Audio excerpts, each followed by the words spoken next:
सिर्फ आँखों को खोलने की आवश्यकता है। इसीलिए जब पूरी की पूरी गीता हो जाती है तो अर्जुन भगवान श्री कृष्ण से यही कहते हैं कि स्मृतिर्लब्धा मोह नष्ट। ये नहीं कहते कि आपने मुझे नया ज्ञान दिया, ज्ञान योग सिखाया, कर्म योग सिखाया, संन्यास योग बताया, नए नए योगों की कल्पना दी, सांख्य बताया, ये नहीं कहते। ये कहते हैं स्मृतिर्लब्धा मोह नष्टो, मुझे याद दिलाया कि मैं कौन हूँ, इसके लिए धन्यवाद। यदि हर व्यक्ति को याद आ जाए कि वो कौन है तो जीवन की यात्रा पूर्ण हो जाती है। एक कथा आती है भागवत में, बड़ी प्यारी सी कथा आती है कि एक क्षण होश का हो तो इंसान के जीवन में कितने चमत्कार घटित होते हैं। सिर्फ एक क्षण आँखों के खुलने की आवश्यकता है। और कथा एक ऐसे व्यक्ति की है जिसने बहुत सारे अपराध किए, बहुत सारे पाप किए।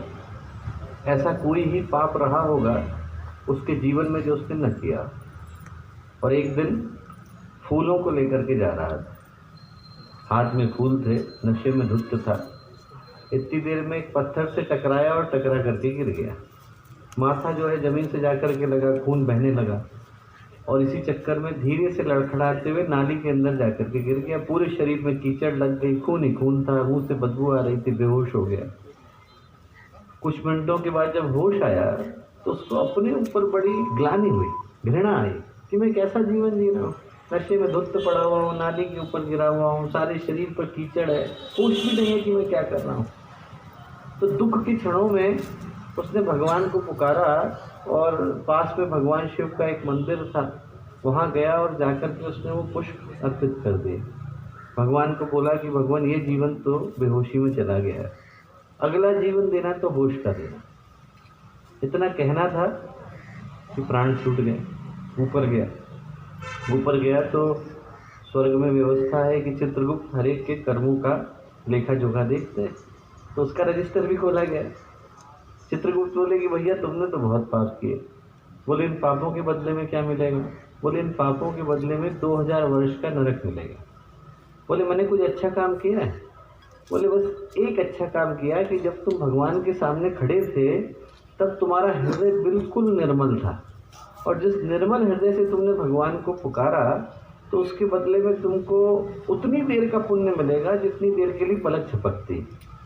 तो बोले बदले में क्या मिलेगा? बोले बदले में स्वर्ग का सिंहासन मिलेगा, इतनी देर के लिए बस।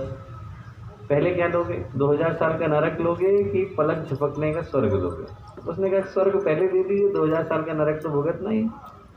अब जैसे ही वो स्वर्ग के सिंहासन पर बैठा तो उसको क्या लगा कि एक क्षण के लिए होश आया था, तो एक क्षण के होश के कारण मैं स्वर्ग के सिंहासन पर बैठा हूँ। दोबारा यदि होश के साथ कोई काम करूँगा तो क्या होगा? हाथ में पुष्प लिए, अक्षत लिए, जल लिया और संकल्प लिया कि स्वर्ग के सिंहासन पर जिस पर आज बैठने का अवसर मुझे मिला है, घड़ी भर के लिए सही, इस सिंहासन के अधिकार क्षेत्र में जितनी चीज़ें हैं वो सारी अच्छे लोगों को दे दी जाए, ऋषियों को दान में दे दें। तो तुरंत स्वर्ग की चीज़ें दान में चली गई। कामधेनु गाय वशिष्ठ ऋषि के पास चली गई, उच्चैश्रवा घोड़ा अगस्त ऋषि के पास चला गया, चिंतामणि गाल्व ऋषि के पास चली गई, अच्छे अच्छे लोग बढ़ गए। और कर्म का सिद्धांत है कि आप जिसको देते हो उसके कर्म के भागीदार बन जाते हो। अच्छों को दोगे तो उनके अच्छे कर्म के भागीदार बन जाते हो। तो उन सारे ऋषियों को देने का जो सुफल आया वो ये आया कि उसका परिणाम तुरंत उसको मिल गया। चित्रगुप्त बोले कि भैया इसका 2000 साल का नरक तो धुल गया, अब इसको जीवन देना पड़ेगा। तो उस व्यक्ति को जन्म किसका मिला? प्रहलाद के पुत्र विरोचन का मिला। अब आप कल्पना करके देखो कि एक क्षण का होश आया तो व्यक्ति प्रहलाद का पुत्र बन गया। जीवन भर का होश आए तो आदमी कहाँ जा कर के बैठेगा? जीवन भर का होश आए, इस चीज़ की प्रार्थना हम लोग गायत्री के मंत्र में करते हैं कि न जाने कितने जन्म बेहोशी में चले गए। एक क्षण के लिए होश आए, बोध आए, जीवन का सही स्वरूप समझ में आए तो ये जीवन धन्य हो पाए। इस भाव के साथ एक बार माँ गायत्री को, पूज्य गुरुदेव को, वंदनीय माता जी को एक भाव भरा आवाहन इस मंत्र के माध्यम से हम लोग भेजते हैं कि हमारे जीवन में कल्याण का पथ प्रशस्त हो। इस भाव के साथ एक बार गायत्री का महामंत्र साथ साथ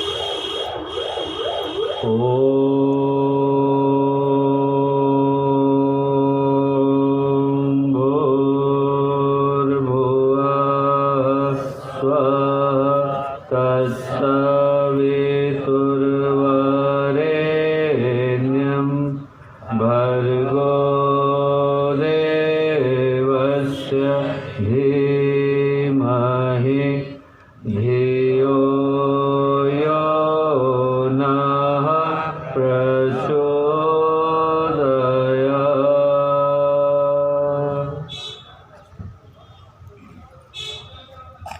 परम पूज्य गुरुदेव परम वंदनीय माता जी के दिव्य संरक्षण में आज के इस अत्यंत पावन अवसर पर जब सुकमा की इस पवित्र भूमि पर हम लोग गायत्री शक्तिपीठ के इस पुनीत प्रांगण में उपस्थित हैं, तो इस शुभ अवसर पर हम लोगों के साथ यहाँ मंच पर उपस्थित आदरणीय श्री निर्मलकर जी भाई साहब, आदरणीय श्री साहू जी भाई साहब, आदरणीय श्री पाणिग्रही जी भाई साहब, यहाँ उपस्थित आदरणीय श्री राठौर जी भाई साहब, आदरणीय श्री मनोज देव जी भाई साहब, जिनने इस पूरी भूमिका यहाँ पर दान दिया है, आदरणीय श्री हरीश कवासी जी भाई साहब, जो अपने माननीय मंत्री जी के सुपुत्र हैं, यहाँ उपस्थित इस क्षेत्र के सभी सम्मानित कार्यकर्तागण, आदरणीय आयत राम जी भाई साहब, संतोष जी भाई साहब और अन्य सभी यहाँ के परिजन, जिनका नाम मैं नहीं ले पा रहा हूँ, पर सभी अपने हैं, सभी गायत्री परिवार के अपने भाई बहन और उपस्थित कार्यकर्तागण। मित्रों, जिस अवसर पर और जिस दिन और जिस समय में और जिस काल में आज इस बातचीत को कर पाने का अवसर हम लोगों को मिल पा रहा है, ये समय साधारण समय नहीं है। मनुष्य के जीवन में दो ही तरह के समय आते हैं। कुछ समय तो वो होते हैं जिनको कि हम सामान्य समय कह करके पुकारते हैं। सामान्य समय वो है जहाँ पर आदमी के जीवन का क्रम सामान्य और साधारण रहता है। व्यक्ति सुबह उठता है, ब्रश पेस्ट करता है, दाढ़ी बनाता है, काम पर जाता है, आता है तो सब्जी लेकर के आता है। सोमवार की व्यवस्था अलग है, गुरुवार की अलग है, शुक्रवार की अलग है। ये सामान्य समय की सामान्य व्यवस्था है। असामान्य समय वो होता है जब ये सारी व्यवस्थाएं ध्वस्त हो जाती है, युद्ध छिड़ जाए, अकाल पड़ जाए, बाढ़ आ जाए, आग लग जाए, तो उस समय में व्यक्ति सामान्य दिनचर्या का पालन नहीं करता और उस दिनचर्या का पालन करता है जो उस समय की मांग होती है। तो उसको गुरुदेव ने आपत्ति काल का अध्यात्म कह करके पुकारा कि जब आपत्ति काल आ जाता है, जब इमरजेंसी लग जाती है, तो ऐसे समय में जितने भी लोग जागरूक हैं, जितने भी लोग जागृत हैं और जितने भी लोग जीवंत हैं, उनसे उन समय की परिस्थितियों के निस्तारण के लिए आवाज़ उठाने की मांग की जाती है। और जो वर्तमान समय की परिस्थितियां हैं दोस्तों, वो सही पूछा जाए तो मानवीय अंतःकरण के अंधकार की परिस्थितियाँ। हम लोग हिंदी में दो तरह के शब्दों का प्रयोग करते हैं, एक को कहते हैं पर्यावरण और एक को कहते हैं वातावरण। ऊर्जा के दो तरह के आवरण, परि और आवरण। पर्यावरण का मतलब हमारे चारों ओर का घेरा, हमारे चारों ओर का वो घेरा जिसको कि हम देख सकते हैं। धूप निकली हुई है, बारिश हो रही है, मौसम बदल रहा है, वृक्ष वनस्पतियाँ हैं, नदी पहाड़ है, इनको हम देख सकते हैं और इनको हम लोग कहते हैं कि ये पर्यावरण है। पर ऊर्जा का एक और आवरण है जिसको आप देख तो नहीं सकते पर महसूस कर सकते हैं। आप यदि एक व्यक्ति के पास जाकर के बैठे हैं, आप एक स्थान पर जाकर के बैठे हैं, आप किसी जगह पर जाएं, तो हर जगह का, हर व्यक्ति का, एक एक स्थान का वातावरण भिन्न हो जाता है। हिमालय में आप जाएंगे तो वातावरण अलग है, गंगा के किनारे बैठेंगे वातावरण अलग है, तीर्थ स्थान पर गए वातावरण अलग है, मंदिर का वातावरण अलग है, मरघट का वातावरण अलग हो जाता है, लाइब्रेरी का वातावरण अलग है और किसी अन्य स्थान का वातावरण अलग हो जाता है। हर जगह की अपनी एक ऊर्जा है जो व्यक्ति को महसूस कराती है कि इस जगह का वातावरण कैसा है। और यदि वातावरण शुभ हो, सकारात्मक हो, अंदर से व्यक्ति को अच्छी प्रेरणाएं देने वाला, तो ऐसा वातावरण व्यक्ति को कुछ अच्छा करने के लिए प्रेरित करता है। अच्छी जगहों पर आप जाएं तो मन की भावनाएं बदल जाती है। व्यक्ति अपने निकट के संबंधियों के पास जाता है, माँ के पास आप जाएं, आपके मन में कितनी भी परेशानी हो, कितना भी तनाव हो, कितनी भी समस्याएं हो, जैसे ही माँ ने अपनी गोद में सर रखने की इजाज़त दी, आदमी की सारी समस्याएं तिरोहित हो जाती है। माँ का वातावरण अलग है। आप यदि किसी स्थान पर जाकर के बैठे, प्रखर प्रज्ञा गए, सिर श्रद्धा गए, गुरुदेव के सामने जैसे ही सिर को झुकाया, सारी समस्याएं पैदा हो जाती हैं। जिस जगह का वातावरण सकारात्मक होता है वो व्यक्ति को कुछ अच्छा करने के लिए प्रेरित करता है। महर्षि अरविंद इस कोठरी के अंदर थे जहाँ पर रहकर, जेल के अंदर, उनने योग के ग्रंथों को लिखा, गीता के अनुवाद को लिखा, उपनिषद की व्याख्या करी। जब उनको स्वाधीनता संग्राम के दिनों के बाद वहाँ से मुक्ति दिलाई गई, तो उसी कोठरी के अंदर एक ऐसे हत्यारे को ला करके रख दिया गया जिसने अनेकों को मारा था। और जैसे ही वो व्यक्ति उस कोठरी के अंदर आया, जेल की उस कोठरी के अंदर आया, वहाँ आते से ही उसका मन बदल गया। उसके मन में तप की भावना आने लगी, योग की भावना आने लगी, साधना करने का मन करने लगा। तो जेलर को लगा कि ये व्यक्ति जो कल तक हत्यारा था, जिसका मन इतना बदल क्यों गया। उनने पूछवाया तो पता चला कि वो वही कोठरी है जिस कोठरी में कभी महर्षि अरविंद रहा करते थे। उस कोठरी का वातावरण भिन्न हो गया। आदमी यदि अच्छे, पवित्र, पुनीत, पावन, सकारात्मक और प्रकाश से भरे वातावरण में प्रवेश करता है तो मन स्वतः अच्छा हो जाता है। और यदि व्यक्ति खराब वातावरण में जाता है, जहाँ पर व्यक्ति की सोच दूषित है, भावनाएं खराब हैं, जहाँ पर आदमी गलत चीज़ों के लिए, गलत उद्देश्य के लिए, गलत भावना के लिए लड़खड़ा रहा है, ऐसी जगह पर यदि हम जाते हैं जहाँ का प्रवाह बिल्कुल गलत दिशा में जा रहा है, तो वहाँ पहुँचने से ही मन की भावनाएं विपरीत हो जाती हैं। आदमी यदि ऐसे स्थान पर जाए जहाँ पर कि पूरी तरह से भूमि का संस्कार यदि दूषित हो चुका है, तो आदमी की भावनाएं भिन्न हो जाती हैं। श्रवण कुमार की कथा आती है महाभारत के अंदर कि माता पिता को, जो अंधे थे, उनको वो अपने कंधे पर बिठा करके भारत के हर तीर्थ की यात्रा करा रहे। और जैसे ही उस स्थान पर पहुंचे, जिस स्थान पर भाई ने भाई की हत्या करी थी, उस जगह का वातावरण पूरी तरह से दूषित था। वहाँ पहुँचते से ही उनका मन बिल्कुल भिन्न हो गया। उनने माता पिता को जमीन पर रखा, कहा आप लोग अंधे हो, पर लंगड़े थोड़े, चल करके जाओ।